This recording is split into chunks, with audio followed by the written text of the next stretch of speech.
I'm Cadence Debuse. This is Busybody Podcast, and I'm joined today by my running coach, co-host for the Virtual Run Club and Marathon Run Club, which we host at Brooklyn Strength, my studio. Welcome, Rachel. Hi, glad to be here. Thank you so much. Would you tell us what you call yourself? So I go by Rachel.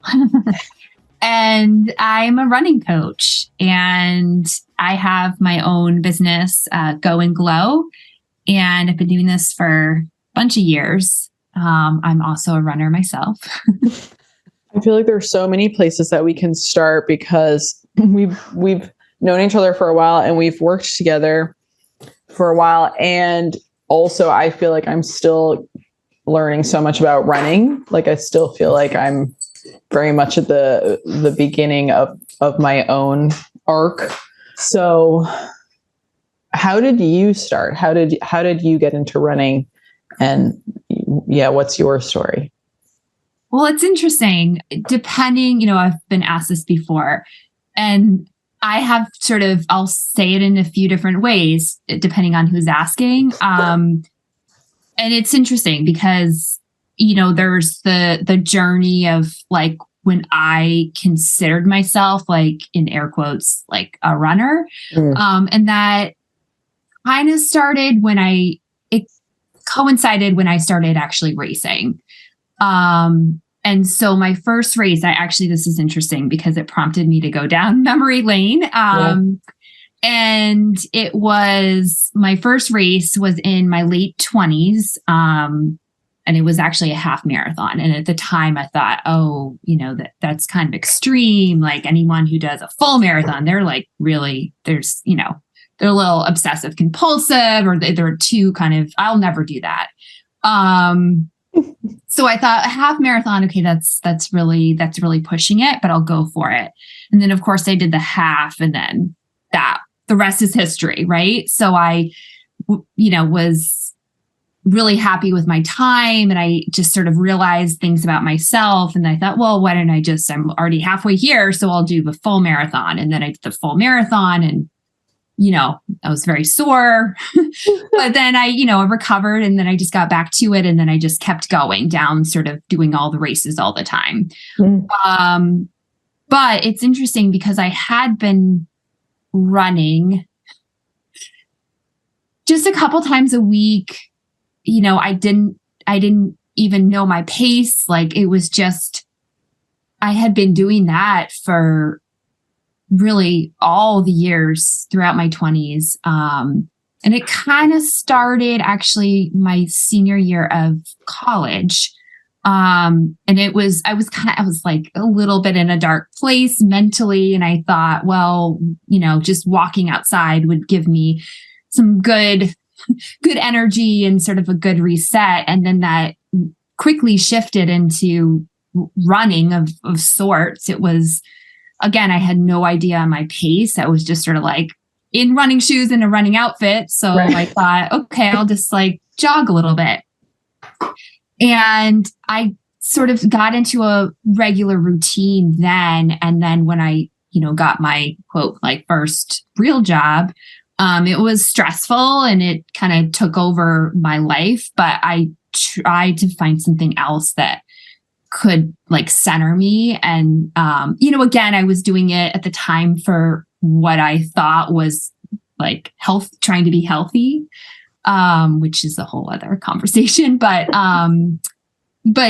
it ended up being like something more than that. It was just something for me. And it was just like a 20-minute or 30-minute kind of whatever it was, like speed walk, jog. And then that was it. And that was just a couple times a week, but it did help me, just have something else for myself. But I never thought, all those years, I never thought like of myself as a runner. It was just sort of something I did. I always thought like to be a runner, you had to do all these races and everything like that. So that's sort of like there's almost like two kind of segments of me, like as a runner, or at least the evolution of that. So And you weren't a college athlete or anything? No, I didn't do any sports in college. I did some in high school, but it's funny, I did track and field my freshman year of high school and I hated it. It was miserable. And I was probably like the slowest one on the team, or at least I felt like that, or was made to feel like that. And that was sort of a negative thing at the time. So I thought, oh, I'll never do that. Yeah.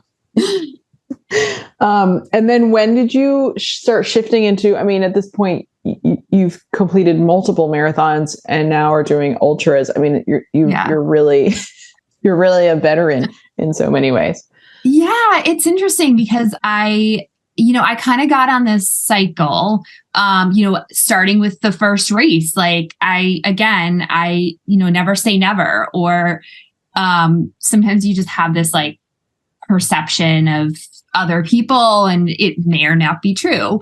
But I thought, oh, even doing a half marathon is a little extreme, but I did it. And then, that just led me to do my first marathon. And then after that, my first marathon was actually in Vermont. And so at the time I was living in New York City. So I thought, well, I have to do New York City.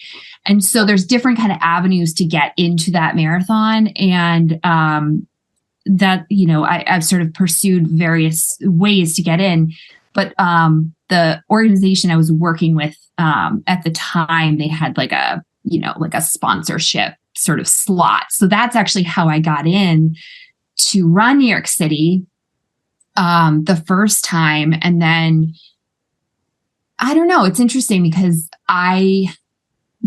again, in retrospect, it sort of felt like, the experience of running that marathon kind of led me to keep going because it's such a magical day. Like, even if you're a spectator, like that's one, you talk to so many people and that's like such a wonderful day to be a New Yorker or to be like in the city. Cause like everyone is in such a good mood. It's just such a 26.2 block party. Yeah. So as a runner, that was amazing. And I obviously had a good experience. And so I just wanted to continue. And so the next time I wanted to run New York, you have to run 9 races and then volunteer for one. So it's the 9+1 route to get in. So that, I literally was doing a race a month just to qualify, wow. To get a spot for the next cycle into the marathon. So honestly, that just doing so many different kinds of races of all different distances, like you could do a 1 mile race, you could do a 5K. So experiencing just the range of distances in a race environment was really helpful, I think. Aside from getting me a spot in the marathon, but yeah, done a lot of different races. I was in that kind of cycle, and then I, cycled out a little bit, like when I had my first child, and then sort of the recovery back into running, was interesting. And then same thing with like my second son. And then more recently, I've just sort of experienced, I almost like lost my love of road running or race environment from what I previously knew of. And that's why I just, when I moved up to central Connecticut, I just thought, well, there's a lot of woods and trails around here. So why not just run in the woods? And then realizing that there's this whole trail running community here. And then the ultra marathon kind of environment is something I never thought I would tap into, but it's a whole other world. And it's actually really kind of fun to be a part of. So yeah, so I've been dabbling in that. How do you feel? Are the communities different, trail versus road? I think so. I mean, again, I haven't done that. I haven't been in the trail ultra communities very much, but from, and for very long. So this is just my own, like, that's just a caveat. Sure. But I really feel like, contrary to kind of even what I thought someone who's out in the woods for like so many hours or like a whole day, basically, or even more, or are doing these races of like the most, unfathomable like distances. So, an ultra marathon is anything over 26.2 miles, but, sort of the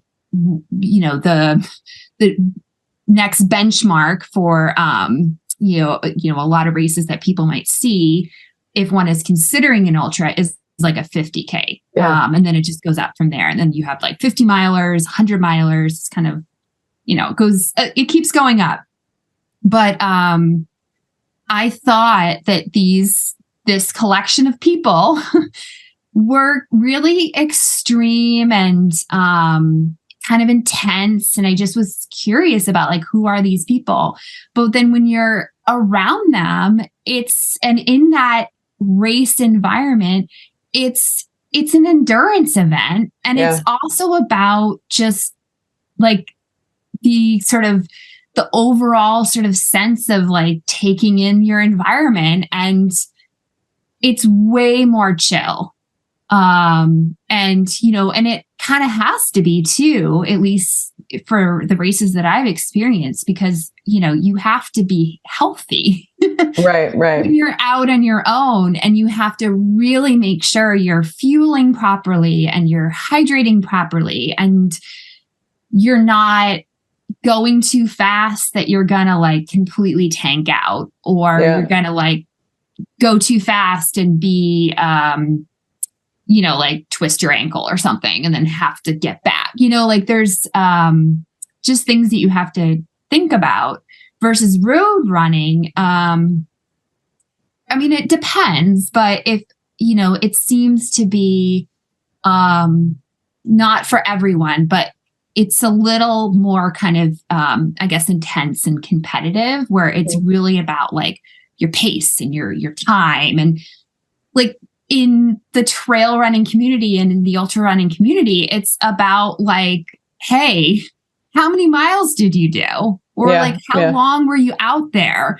And if you say you're out there like for whatever, 6 hours or 10 hours, people are like, they almost celebrate that, as opposed to like kind of, if you're out there for too long, in air quotes, like for a marathon, they're like, oh, that was kind of slow. But if you're doing, if you're slow in trail running or ultra running, like there's no, like, it's not apples to apples. So yeah, that's cool. I think that's been part of my own journey, because previous to our collaboration, I had done maybe like 1 or 2 5Ks that I just signed up for totally randomly with a friend or something who was doing it, and was just like, what is this running in a crowd of people on a road? And you can kind of feel the intensity of people really trying to pace themselves, or kind of really like win to some capacity. And then when I started doing the trail races, just because of where I was located when we started collaborating with the virtual run club, I had that same thing where I was like, oh, just naturally the pace is slower, because literally you're running over roots and rocks, and you're not on a flat surface. Like you can't be sprinting. Obviously there are people that can run these incredibly quickly, but they are much fewer of them. And like it's so much more weather dependent. It's like the terrain, all these things. We just did one a couple of weeks ago, and as they were collecting everybody at the start line, it had been raining for days, and we actually just had a break in the rain just in time for the race. And they were like, listen, everyone, you're not going to be setting any PRs. Just stay safe out there. Like blah, blah, blah. It's super slick. The rocks are wet. Like just have a good time. And we all felt like the crowd just felt like everybody had a good run. Like the feeling just throughout the whole race, everybody was really upbeat. Everybody finishing, everyone just had this like kind of enthusiasm. And we were thinking that was partially because there was less pressure. It was just like, you're just not gonna be able to barrel down this trail. It's like all soggy and wet and slippery. And it was literally like dark in the woods because it was so cloudy and all this stuff. So everybody was just having a good time, just like running, trying to do their best, you know. There was a lot of chatter. And there's also just other approaches to even think about your own running as well, like especially when you're out doing trails or doing like long trail runs, where like, you know, it's interesting because I used to, you know, think about almost every single run as, you know, they're either the distance or my pace. But now, you know, it's interesting to think about it in terms of like elevation or what kind of, you know, technical conditions were there out there. And I think that's so, you know, and that's interesting too, because if, you know, if I'm still kind of tapping into that, like, you know, looking at the metrics and thinking about running or a run as like a you know, a hard kind of you know, sort of intense effort, you know, there's so many other factors that go into it, but aside from like trying to go as fast as you can. So it's really interesting, and it's I don't know, I encourage everyone to, if they're interested, to just go on different kinds of runs. So different kinds of terrain. So I think that's so much, that's like so unfortunate for so many people that running still feels like some kind of elite event or something, or there's some sort of limit always, because like you said, you didn't think of yourself as a runner, even though you're running several times a week. We hear that all the time in the run club. You know, I still struggle to think of myself as a runner, even though I'm literally like co-hosting this club with you and like doing races and all this stuff, because quote unquote runners always seem like really intense and like very like perfectionist. And there's a real almost personality type that seems to go with it. And a sense, I think there's for some reason, like a real part of that perfectionism is this, like, I don't want to mess up in some way. And so then people limit themselves and they don't try trail racing if they've never done it. Because I literally met someone here where I was running who is super into being really fast and only does road races. And he said that he's not very good at trail racing, he said, quote unquote. And he was like, because I injured myself. And I was like, I wanted to say, but I was too breathless in my own running, but I wanted to be like, that doesn't sound like you're bad at trail running. It sounds like you twisted your ankle, which seems normal. Like, I was just like, that's such a funny metric. Like, you were just like, oh, I'm bad at it. I was like, are you bad at walking in the woods? I don't think so. And that's interesting too, because I think even the semantics around it too. I mean, trail running is not running 100% of the time. And honestly, running, or if someone is kind of struggling with like, or even doesn't even think they're a runner, like if they go out walking in the world, like even not if it's like an intentional thing, like they're just walking to the subway or walking to the, you know, whatever it is.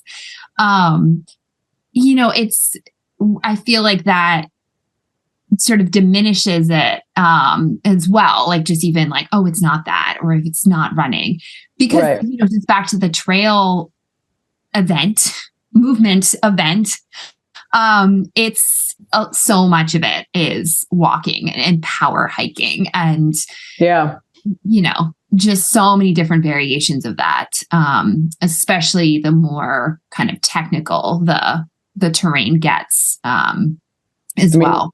Now we're just selling trail running, but that is something that I really love about it, is that there's more, your brain has to think, you have to make a bunch of calculations all the time. And the ones that I run around here, which is around the Finger Lakes, because of the geography of the Finger Lakes, we have gorges. We have these like very steep, short climbs all over the place, and often steps. So a lot of the trails will have a lot of steps built into them, usually stone steps. And so you're like barreling down these trails as quickly, quote unquote, as you can. And you're making calculations like, I'm coming up on these whetstone steps.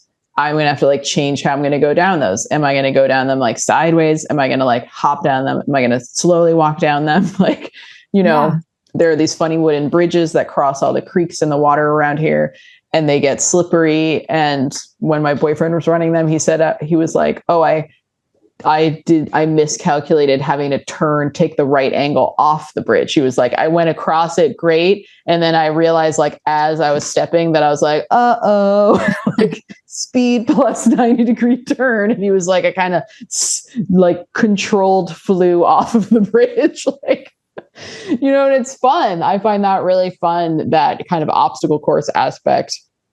That road racing I find is much more of a mental challenge to just like stay present, stay focused, stay in my own headspace, like, just kind of take it mile by mile or block by block or whatever it is to move through it. There's a lot less to kind of occupy your mind and kind of give you literally different terrain that can change your emotional state. Because I am just amazed how much of a mental challenge running is. I mean, to me, I feel like that is what running is. It's, the last race that I did, I literally had the thought, oh, I haven't mentally tanked at all yet. Mm-hmm. Like usually there's a moment in whatever race where my brain just like hits rock bottom, where I'm just like, I hate this. I can't do this. Why am I doing this? Everything is terrible.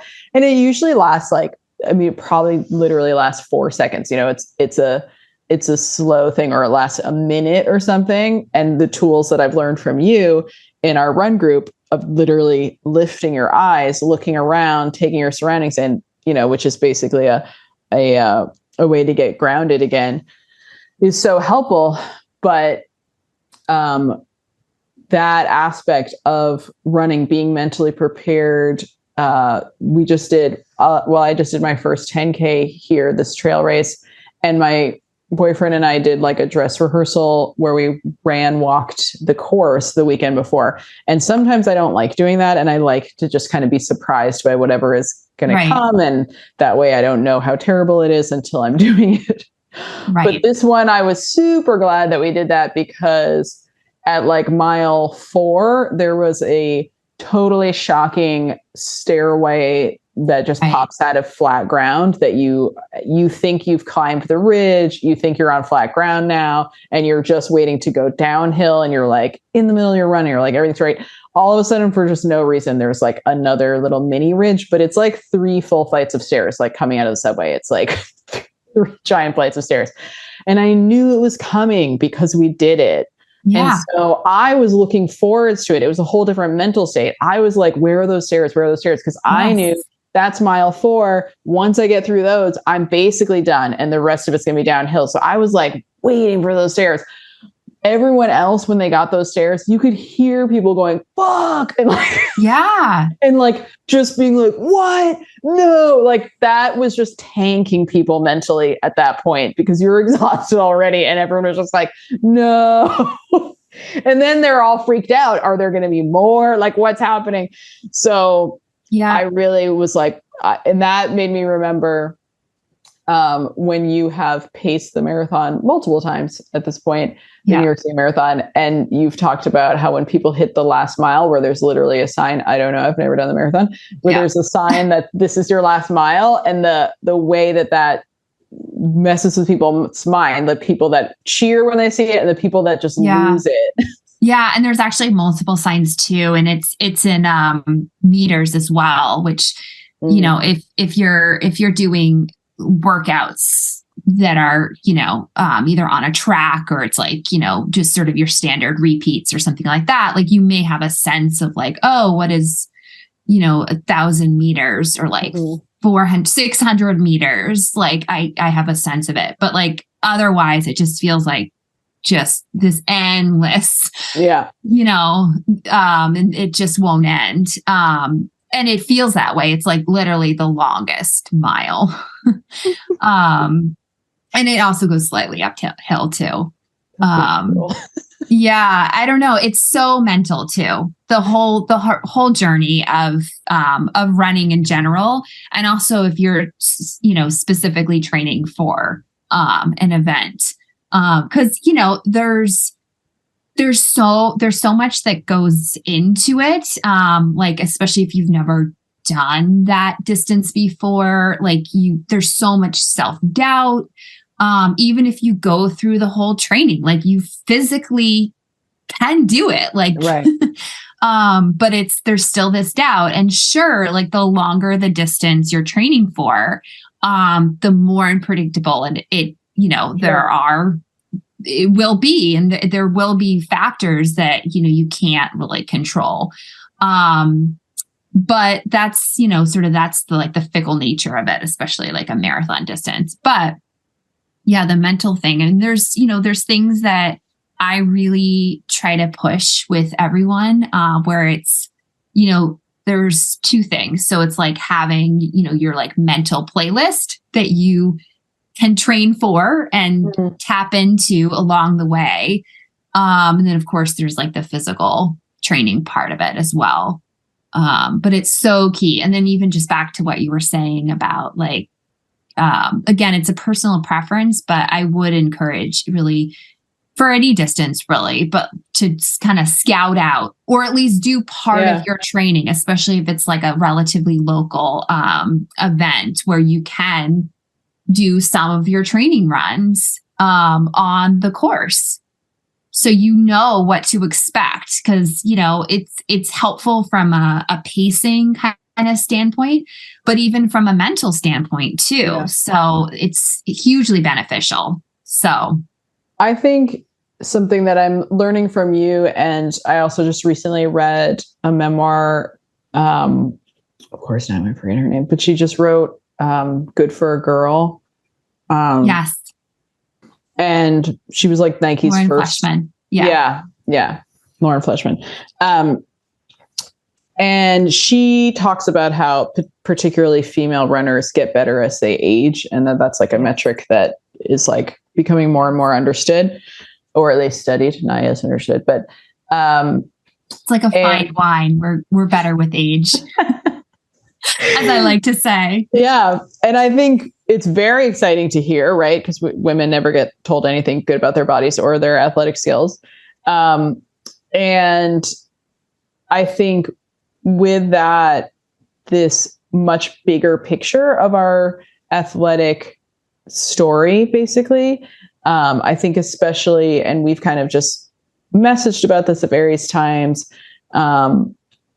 like there's always this pressure in our culture to quote unquote come back and like be what you were before, whether it's before an injury, before a pregnancy. When I was really sick with COVID, you reached out to me to be like, don't feel pressure to, perform. And I think even just the metric heavy aspect of running, because there is so much tech now that gives everyone their pace and their time and their distance and their mileage and their calories. If you're going to pay attention to that, which PS, please don't everyone, because that metric will be very wrong on all measurements. Not accurate. No. Not accurate at all. But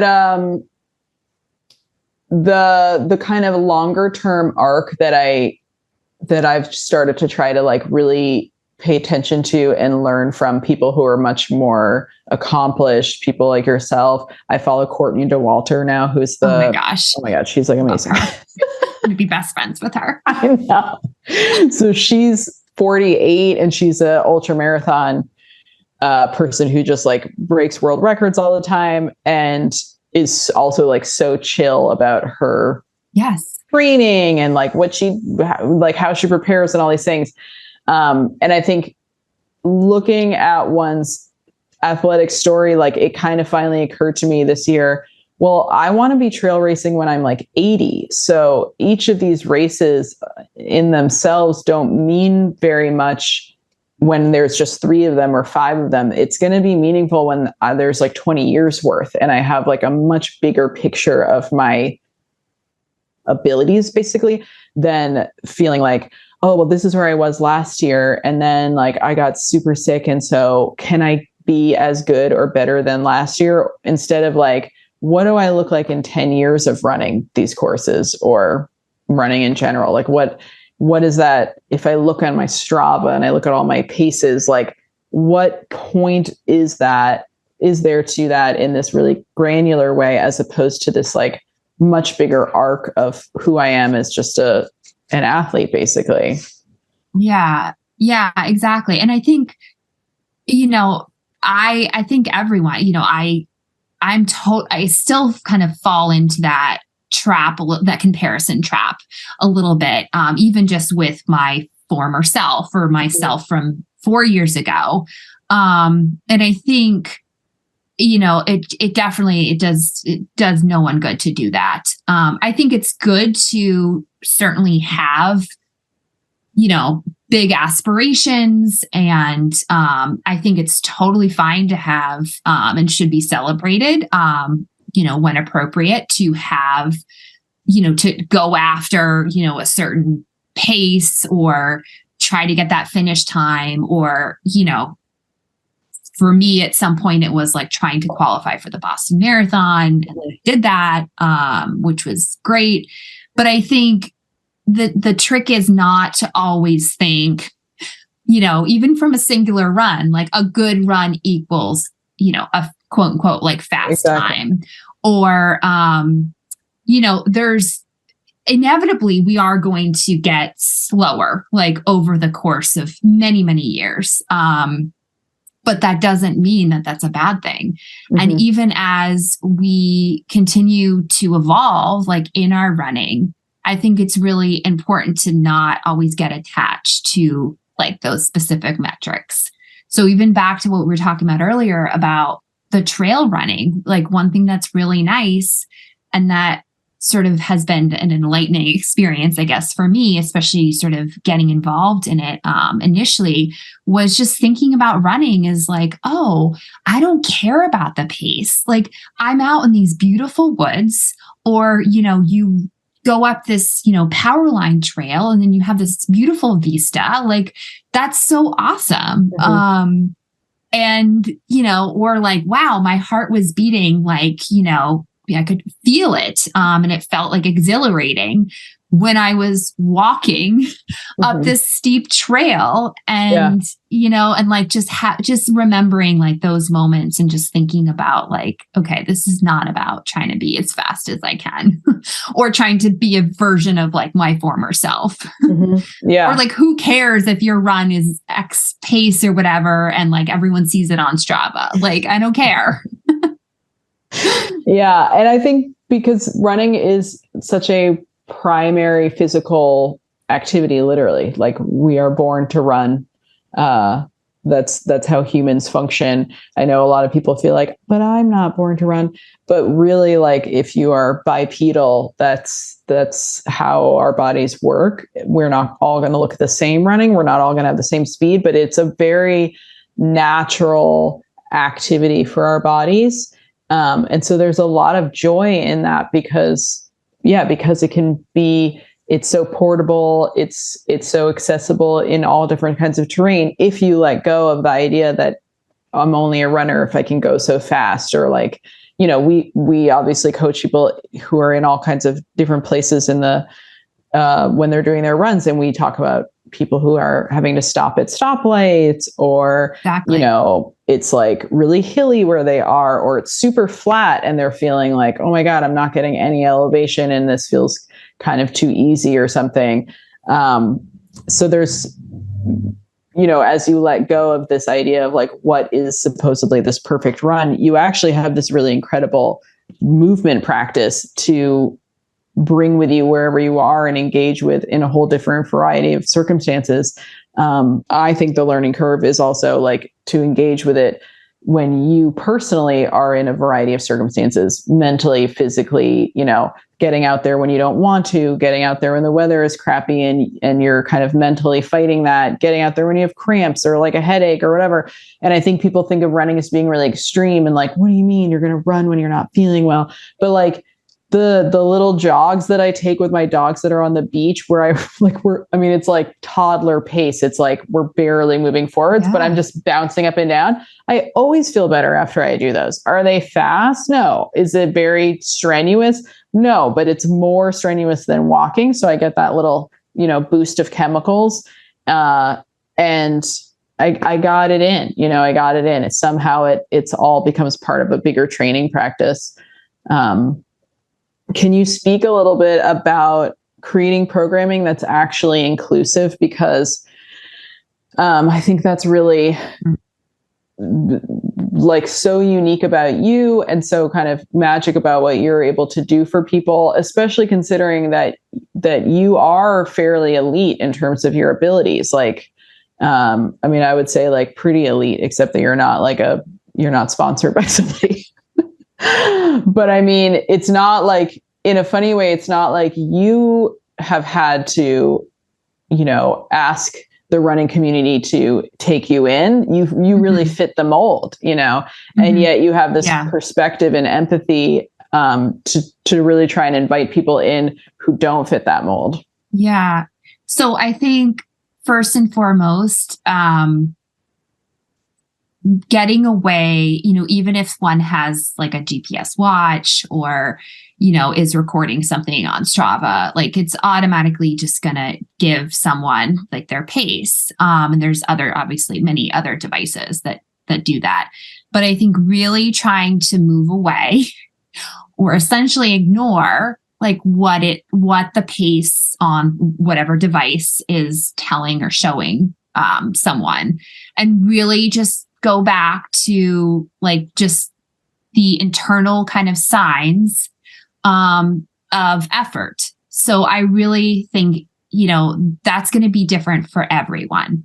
So just thinking about moving forward, or the act of moving forward, whether it's leisurely walking or power walking or jogging or fast run, whatever, that there's a big sliding scale. And just thinking about that in terms of effort. So I think that's like a lifelong practice. Because there's so many different variables that go into your effort level. Like, it can be a really hot day, like you can be going up a hill. There's so many things that go into that. And so then having workouts, the way I like to program that is just by effort. And then, of course, there's various like different ways and techniques and different, scalable workouts that are essentially interval based. So it's, maybe fast running, slower running, or not even just say those, use the word running and just say by effort. And that is going to be, I feel like that should way more accessible for really anyone. Even if they've never laced up a pair of running shoes before. And I think you essentially, especially if we're in a group together, essentially people are doing the same workout, and some may be actually running and some may be doing more walking than running, but it's the same workout and it's an interval-based workout. And so also getting away from the idea that you have to run all the time in every single quote, quote, running workout. Because I think it's all about the ebbs and flows. So you need to go slow to go fast. And that's like another kind of thing that I really like to push people, because you need that recovery time. It can be active recovery, it can be static recovery in order to progress forward. So I think that's one thing I really like to push in my programming. The other thing is just getting away from always thinking of, something about like distance related. Like, there's going to be people that are going to be running like 10 miles in 60 minutes. And then there's also going to be people that are doing like 3 miles in 60 minutes. But those two people are still out in the world for a full 60 minutes. So I think that should really, I think it's important to kind of like shift that perspective a little bit. Because we get so focused on like, oh, they did this many miles or whatever it is. Mm-hmm. So. Yeah. And I think effort-based makes a lot more sense in terms of teaching people to be engaged with their bodies, because I also feel like because we live in such like a metric focused world with everyone with their Apple Watches and all these things that are just constantly telling everyone how much they're sleeping and if they're hydrated and like what mood they're in or something. Like, yeah, I think it can really make you very divorced from your body, actually, so that you're just looking at this watch while you're running, or you're thinking, I have to just do X amount of miles. And you're just telling yourself, that's this loop of this neighborhood. And so you're just out there pushing yourself super hard. One, it's not enjoyable. Two, you're like really sore afterwards, which then in itself makes it hard to get out there again.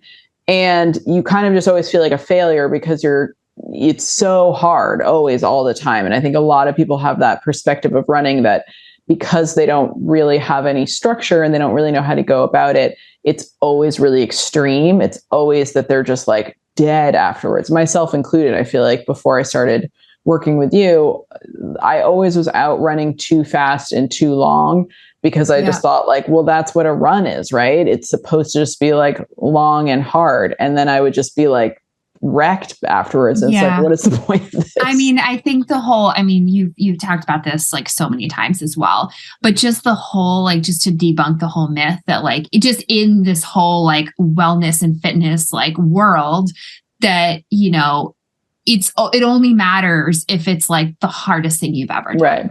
And that's total BS. But, and having, it's so important. I mean, it's fine if you have a run here and there, that's a really hard effort, but you can't do that over and over again. Yeah. It's like, it's you're never going to get anywhere. You're really setting yourself up for either burnout or injury. Mm-hmm. So having a lot, or actually majority of, whether they're runs or other forms of movement, that are not that like 8, 9, 10 effort level. And just having them be whatever it is. I mean, it can be a walk. It can be, you don't even have to go outside. You could do like an indoor cardio activity. Like you can just, there's so many other avenues that you can pursue, but it's just really important to really get people to understand that. And hopefully, because otherwise it's just a very intimidating environment. Exactly. And I think also when you can teach people, as you do with your coaching, to be much more in touch with their actual effort level, to really invite in the recovery times, because that's like, we just get really trained that's like quitting. And so if you're a certain kind of personality, taking the walking breaks, taking the cool down, making enough time to warm up, people feel like is somehow like wimpy or something. Right. And I think like what I've certainly learned from you, and what I think so many of our participants do, that sustains their running injury-free, stronger than they were before, even faster than they were before, is to invite in all those recoveries and these slow days and these slower paces, and really get to know what that pace feels like for themselves, that kind of much slower effort level, and seeing that that's a place where you actually build a lot of strength. And that's what always amazes me as well, is like the slowness that I've cultivated is where I've been able to pick up more mileage, because I'm not using as much effort, so I can go further, and having that also in one's pocket for when you are pushing yourself and then you're like, oh, I need to recover. And you actually have these gears that you've taught us to shift back to, and be like, oh, I can shift back into my recovery pace and not completely stop doubled over. And just be able to be like, okay, I can breathe. I'm like recuperating. And then like, okay, I feel good. I can push myself again.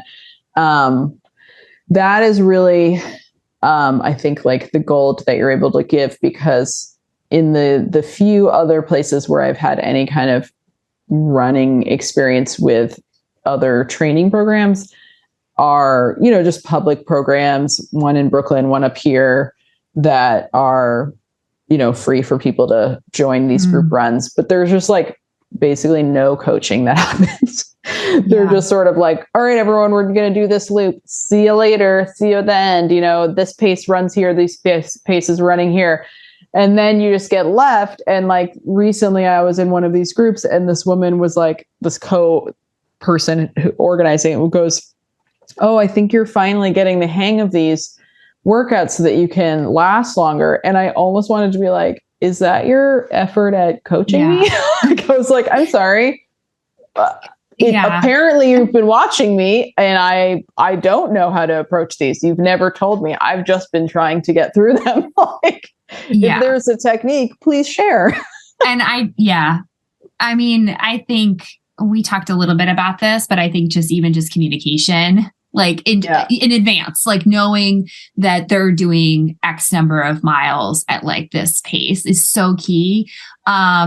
Because, they don't know your circumstance. Like, you could be coming back from injury. Like you could have been this like big time, like marathoner, and you're in your off season, and you're just like showing up. And then, like it's a very condescending way of saying something to you like that. And that environment, so, and that unfortunately, I think that happens like more often than, absolutely. And I think of the people that we get in our group where we've had real true beginners, really people that have run maybe a handful of times before joining our group, like people that have really been like run curious for a long time.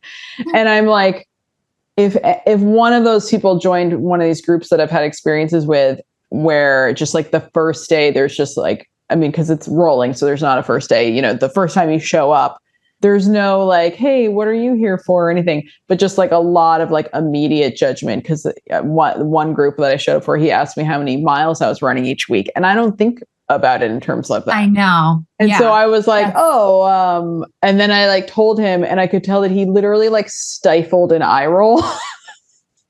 And I was like, oh, I'm sorry, Mr. Marathoner, that I'm not clocking in 20 miles a week, but I was just, and then he just, that was it. Like in his mind, I don't know anything and I'm just like a little baby beginner. And I was like, excuse me, sir, you could ask me why I'm here and what interests me and what my background is and like all these things.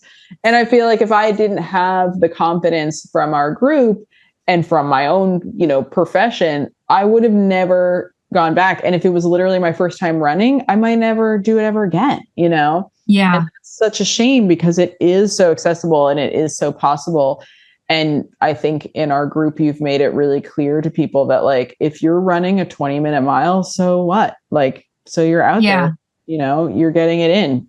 Good for you. Exactly. Yeah. And honestly, going back to the racing scene, it's really interesting too, because, certainly I've experienced a lot in the New York City area and like every race is like huge. But I think it's so inspiring, especially, I've also worked, in a race environment too. So whether it's like on a volunteer basis or not, but, it is so inspiring to see the sweep. Yeah. And the last few people that are coming in. And that to me, like, that's so inspiring because yes, they're the last people, but how many other people are not there wishing that they, or maybe thinking, oh, maybe I could do it, or I'd be curious to know what it felt like to do a race.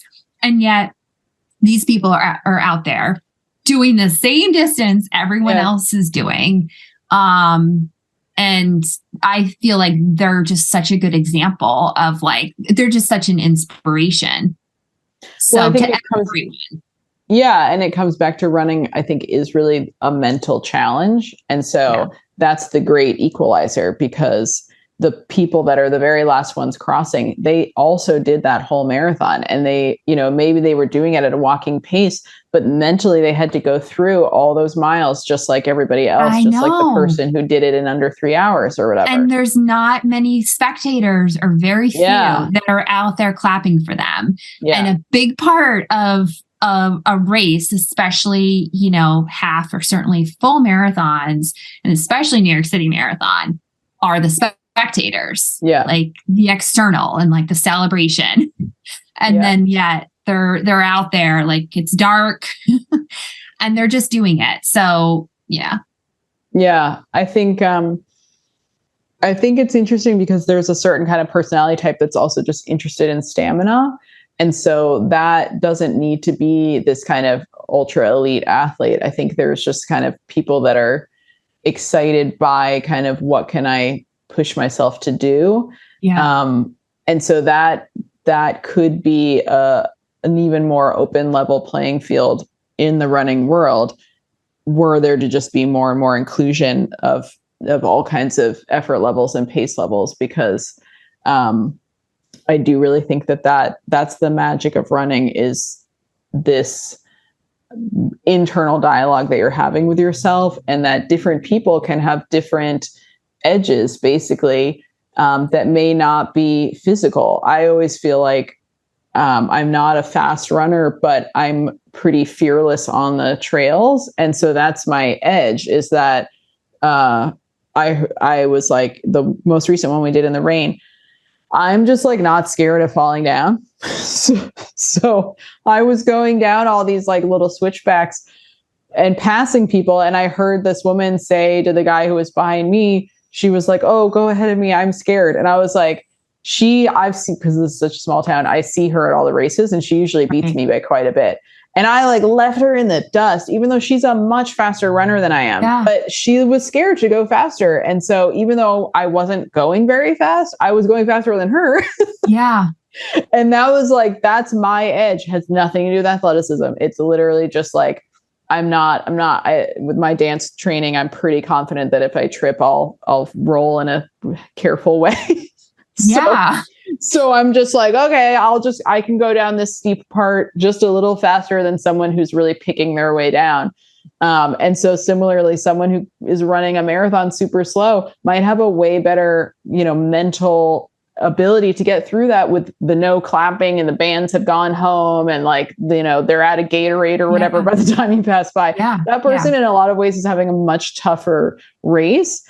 And that's like the magic of the race, is like that's what's exciting about watching the ultras, is like people are just going through crazy mental stamina to get through those days and days long races. And I think that's kind of the interest in the drama that running can really be, and it should be more available for everyone who has kind of that internal drive to experience it.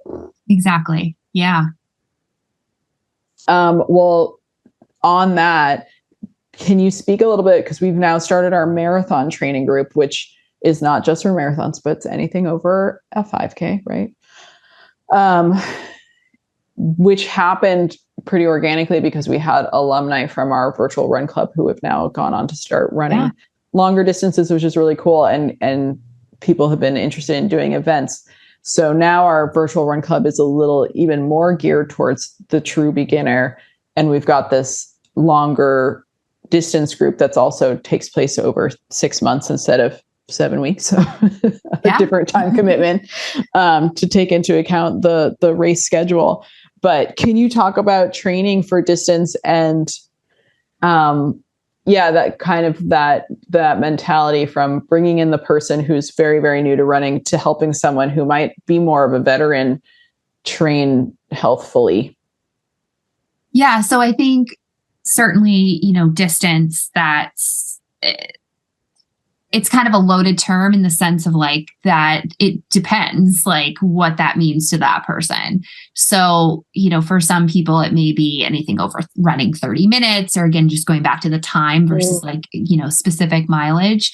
But certainly as you start to get into like the 45 minutes of running or 60 minutes of running, or, that's really when it's important to, figure out your, fueling strategy and hydration strategy and whatnot.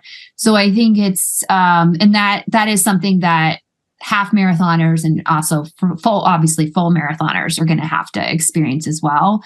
So, that's interesting to explore as well.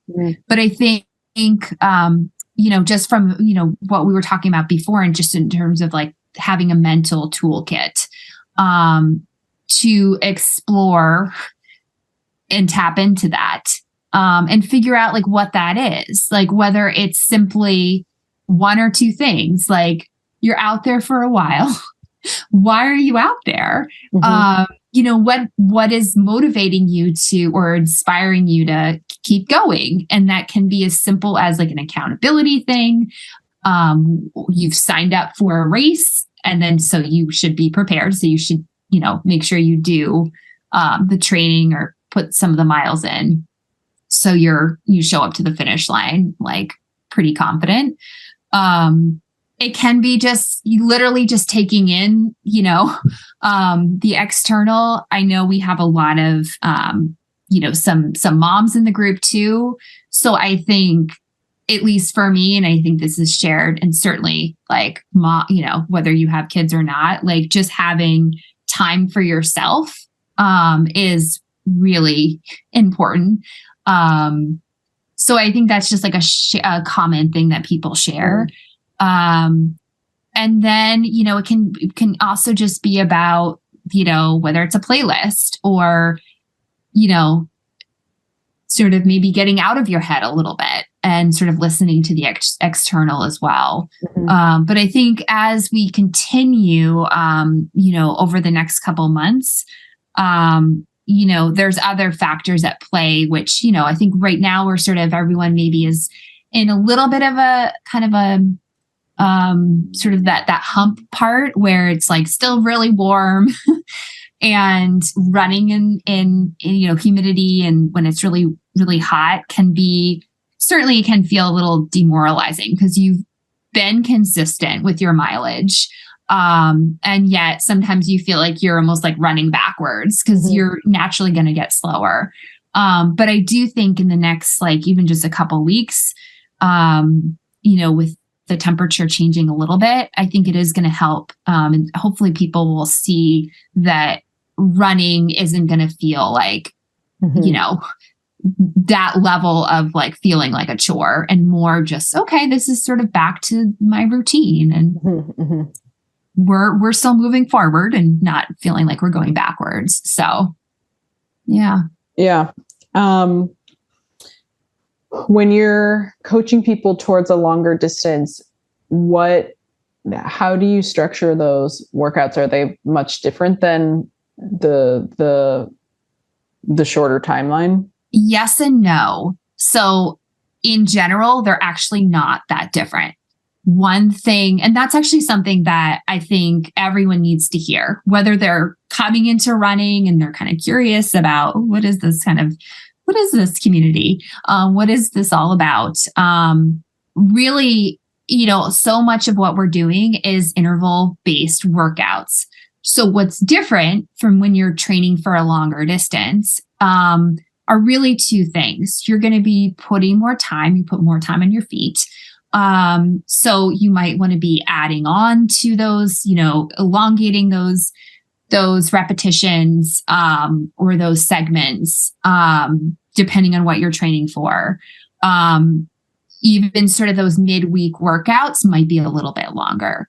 And certainly the longer runs, which traditionally are done on the weekends, but they don't have to be done on the weekends. Just whatever fits with people's work schedules and family schedules. But those runs are obviously going to be longer, but not every single, it's not like this is, you're climbing up Mount Everest in the sense of like every single run on those weekends or every single long run everyone is going to get longer and longer. You kind of go up and down a little bit. So, and that allows for a little bit of recovery as well. So that's really the only, those are sort of the two kind of fundamental differences. But other than that, the philosophy, and kind of the type of workouts are very similar to what you might see if you're training for a mile. Yeah, I feel like that kind of brings us back to, people have this perspective that running is always super hard, really intense, and just kind of brutal. And actually, even just from the past couple of years collaborating with you and starting to follow more elite runners on my Instagram, I've noticed like, hey, they're doing the same workouts that we do. Yeah. You know, it's just that when they do them, they're running like super fast or whatever, because they're like an Olympic athlete. Yeah. Or they're just doing so many more repetitions. Right.